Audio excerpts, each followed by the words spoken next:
नमस्कार फ्रेंड्स, मी ॲडव्होकेट संजय गुरव. आज आपण भारतीय न्याय संहिता BNS या कायद्यामधील कलम 81 या कलम 81च्या तरतुदी आज आपण समजून घेणार आहोत. ह्या कलमाच्या तरतुदी आज आपण अभ्यासणार आहोत.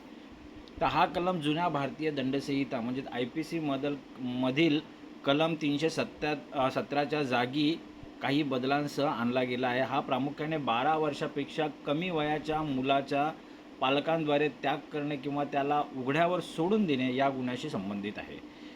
तर ह्या कलमामध्ये तरतुदी काय आहेत त्या पाहूया. तर कलम 81 हे 12 वर्षाखालील मुलाला पालकांकडून किंवा त्याची काळजी घेणाऱ्या व्यक्तीकडून उघड्यावर सोडणे आणि त्याचा त्याग करणे जो कुणी या संबंधित आहे.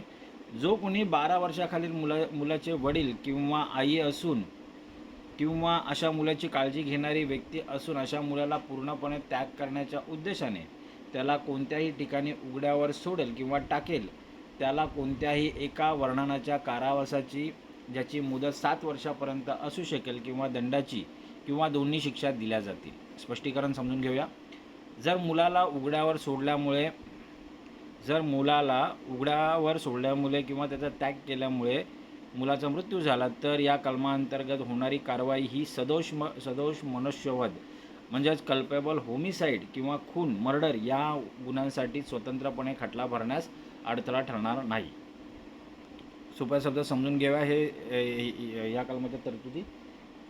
तर हा कायदा अशा पालकांना किंवा काळजीवाहूंना शिक्षा करतो, म्हणजे गार्डियन्सला शिक्षा करतो जे 12 वर्षापेक्षा कमी वयाच्या निष्पाप मुलाला पूर्णपणे सोडून देण्याच्या उद्देशाने रस्त्यावर, कचऱ्याच्या डब्यात, मंदिरात किंवा इतर कोणत्याही असुरक्षित ठिकाणी उघड्यावर सोडून देतात. पालकांनी मुलाचे रक्षण करणे हे त्यांचे कायदेशीर व नैतिक कर्तव्य आहे. त्यामुळे मुलाला मृत्यू किंवा गंभीर धोक्याच्या खाईत लोटणे हा एक मोठा गंभीर गुन्हा मानला गेला आहे. याची ऐतिहासिक पार्श्वभूमी काय आहे, हिस्टॉरिकल बॅकग्राऊंड काय आहेत. तर जुन्या कायद्याची तुलना करताना हा कलम म्हणजे IPCची तुलना करताना हा कलम पूर्वीच्या भारतीय दंड संहिता म्हणजे IPCच्या कलम 317शी तंतोतंत साम्य राखतो. बदल काय केला तर आधुनिक बदल काय तर BNSमध्ये सबस्टॅन्टिव्ह बदल झालेला नाही, परंतु गुन्हेगारी कायद्याचे वर्गीकरण करताना महिला आणि बालकांविरुद्धच्या गुन्ह्यांना प्राधान्य देण्यासाठी या कलमाला प्रकरण 5 मध्ये offence against woman and child अंतर्गत सुरुवातीला स्थान दिले गेले आहे. आवश्यक घटक काय आहेत, इन्ग्रेडियंट्स ऑफ सेक्शन 81चे आवश्यक घटक काय आहेत. तर हा गुन्हा सिद्ध करण्यासाठी खालील घटक सिद्ध होणे अनिवार्य आहे. पहिला आहे वय, एज, मूल 12 वर्षापेक्षा कमी वयाचे असावे. दुसरा आहे आरोपीचे नाते, रिलेशन काय असावं, आरोपी हा मुलाचा सक्का पिता, माता किंवा कायदेशीर तात्पुरती काळजी घेणारा व्यक्ती, गार्डियन, कस्टडियन असावी लागतो. तिसरा आहे कृती, ॲक्टस रिअस असावा लागतो. मुलाला कोणत्याही ठिकाणी उघड्यावर सोडणे, एक्सपोज किंवा टाकून देणे म्हणजे सोडून देणे, लिव्ह करणे ही कृती होणे गरजेचं आहे. चौथा आहे गुन्हेगारी हेतू, मेन्स रिया असणं गरजेचं आहे. मुलाचा पूर्णपणे त्याग करण्याचा हेतू असणं आवश्यक आहे. तर हे 4 घटक आवश्यक आहेत हा गुन्हा सिद्ध होण्यासाठी, या कलमाचं उल्लंघन होण्यासाठी. अपवाद काय आहेत, एक्सेप्शन काय आहेत. जर एखाद्या व्यक्तीने मुलाला तात्पुरते कोणाकडे तरी सोडले असेल किंवा उदाहरणार्थ शेजाऱ्याकडे किंवा शाळेत आणि त्याचा हेतू मुलाचा कायमचा त्याग करण्याचा नसेल तर हा गुन्हा ठरत नाही. जर एखादे मूल हरवले असेल आणि पालकांनी त्याला हेतुपुरस्पर सोडले नसेल तर या कलमाखाली दोषी धरले जात नाही. तर हे एक्सेप्शन आहेत, अपवाद आहेत. गुन्ह्याचे वर्गीकरण कसं आहे, कायदेशीर स्थिती काय, क्लासिफिकेशन आणि लिगल स्टेटस काय आहे ह्या कलमाचं गुन्ह्याचं. तर हा गुन्हा कसा आहे, हा गुन्हा दखलपात्र आहे का, होय. हा गुन्हा कॉग्निजेबल आहे, दखलपात्र आहे, पोलीस वॉरंटशिवाय अटक करू शकतात. तसेच हा गुन्हा बेलेबल आहे का, जामीनपात्र आहे का, होय. तर हा गुन्हा जामीनपात्र आहे, येस. हा जामीनपात्र गुन्हा आहे, जरी शिक्षा 7 वर्ष असली तरी जामीन मिळू शकतो. तसेच हा गुन्हा कंपाऊंडेबल आहे का, तडजोडपात्र आहे का, नाही, नो. तर हा गुन्हा न्यायालयाबाहेर तडजोड करून हा खटला मिटवता येत नाही, न्यायालयात जाऊन याची तडजोड करता येईल. तर ट्रायल बाय कोणत्या न्यायालयात मार्फत हा गुन्हा लढला जाईल, कोणत्या कोर्टात न्यायालयात हा गुन्हा लढला जाईल तर प्रथम वर्ग न्यायदंडाधिकारी यांच्या न्यायालयात हा गुन्हा लढला जाईल, खटला चालवला जाईल. Magistrate of first class JMFC शिक्षा काय आहे? शिक्षा आणि कायदेशीर उपाय काय आहेत? पनिशमेंट आणि रेमिडीज. तर 7 वर्षापर्यंत शिक्षा आहे. कोणत्याही एका वर्णनाचा साधा किंवा सश्रम कारावास किंवा दंड किंवा दोन्ही. म्हणजे तुम्हाला साधा किंवा सश्रम कठोर कारावास होऊ शकतो आणि दंडही, फाईनही लागू शकतो किंवा कारावास आणि दंड या दोन्ही शिक्षा होऊ शकतात.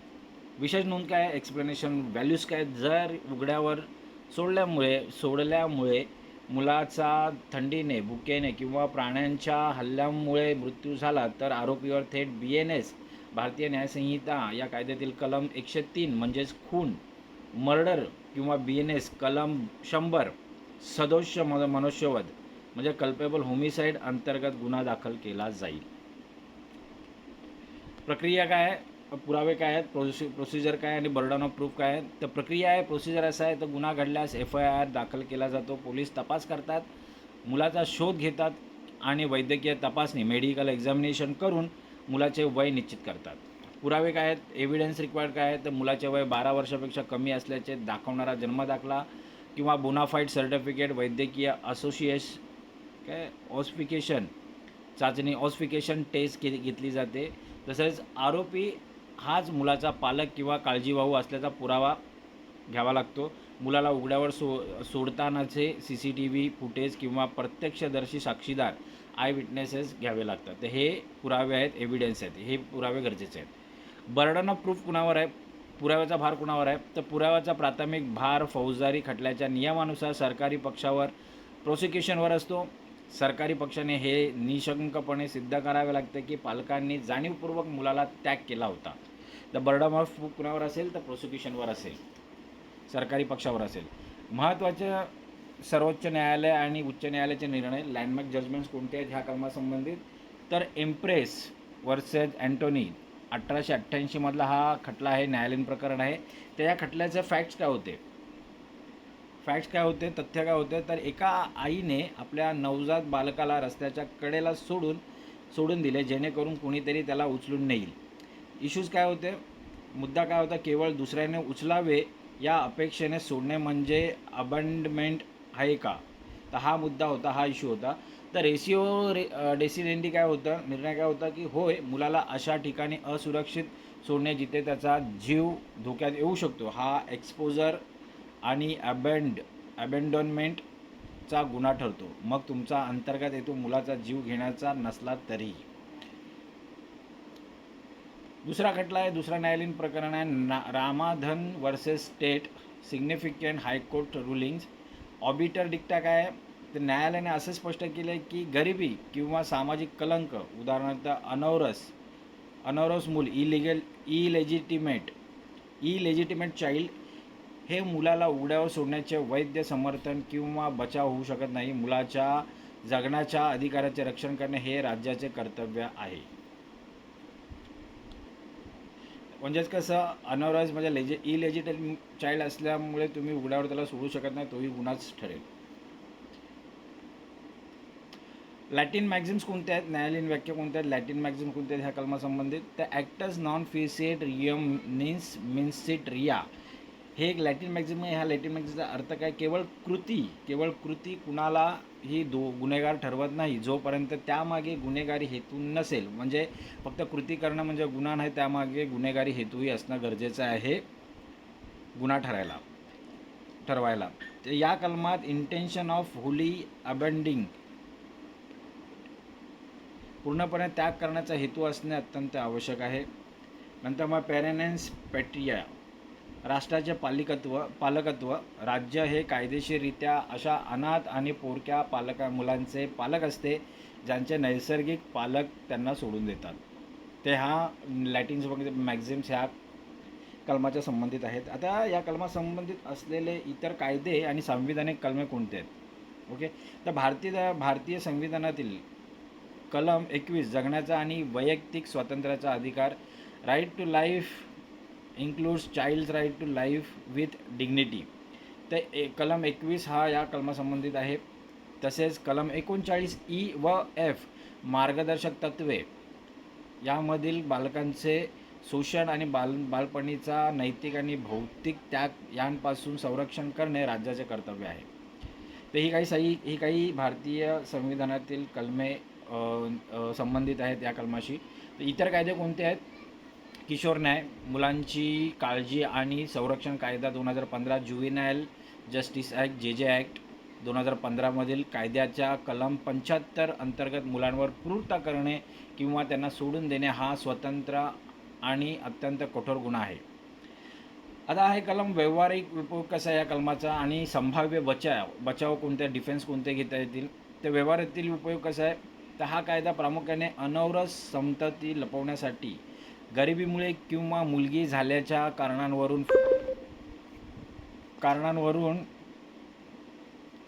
कारणांवरूनचा भाग म्हणून नवजात बालकांना रुग्णालयात, कचराकुंडीत किंवा रेल्वे स्टेशनवर सोडून देणाऱ्या गुन्हेगारांविरुद्ध वापरला जातो. आता ह्या कलमाअंतर्गत बचाव काय आहेत? पॉसिबल डिफेन्सेस फॉर ॲक्यूज, गैरसमज, चूक, लॅक ऑफ इंटेन्शन, मूल हरवले होते, आम्ही त्याचा त्याग केला होता असा बचाव घेऊ शकतो आरोपी. तात्पुरती सोय, टेम्पररी कस्टडी दिली होती, मूल सुरक्षित ठिकाणी उदाहरणार्थ पाळणाघरात किंवा नातेवाईकांकडे तात्पुरते ठेवले होते, कायमचा त्याग करण्याचा हेतू नव्हता असाही बचाव घेता येतो. वयमर्यादा, एज फॅक्टर, मुलाचे वय 12 वर्षापेक्षा जास्त होते, अशा वेळी हा कलम लागू होणार नाही, इतर कलमे लागू होऊ शकतात, तर हा बचाव घेऊ शकतात. टीका आणि अलीकडचे बदल काय आहेत, क्रिटिसिझम आणि ॲनालिसिस काय आहेत त्या कलमासंबंधित. तर टीका काय, क्रिटिसिझम काय, हा गुन्हा जामीनपात्र बेलेबल ठेवल्याबद्दल अनेक बाल हक्क कार्यकर्त्यांनी टीका केली आहे की 7 वर्षांची शिक्षा असणारा आणि निष्पाप बालकाचा जीव धोक्यात घालणारा हा गुन्हा अजामीनपात्र म्हणजे नॉन बेलेबल असायला हवा होता, अशी मागणी केली जाते. दुसरा आहे, तथापि जे ॲक्टमधील तरतुदींचा वापर करून पोलीस यात अधिक कडक कारवाई करू शकतात. आता परीक्षेच्या दृष्टीने महत्त्वाचे मुद्दे कोणते आहेत, तर BNSचे कलम 81 हे जुन्या IPCच्या कलम 317ची जागी आलेले आहे. वयमर्यादा लक्षात ठेवा, 12 वर्षाखालील मूल असेल तरच हा कलम लागू होतो. कमाल शिक्षा काय, 7 वर्षाचा कारावास किंवा दंड किंवा दोन्ही, म्हणजे 7 वर्षाचा सक्षम कारावास, साधा कारावास किंवा फाईन पण बसू शकतो, आर्थिक दंड पण बसू शकतो किंवा दोन्ही शिक्षा होऊ शकतात. जर मुलाचा मृत्यू झाला तर आरोपीवर खुनाचा म्हणजे मर्डर सेक्शन BNSचा सेक्शन कलम 103 अंतर्गत खटला चालवला जाईल. हा गुन्हा दखलपात्र, कॉग्निजेबल आणि जामीनपात्र देखील आहे, पण हा गुन्हा कंपाऊंडेबल नाही आहे, नॉन कंपाऊंडेबल आहे.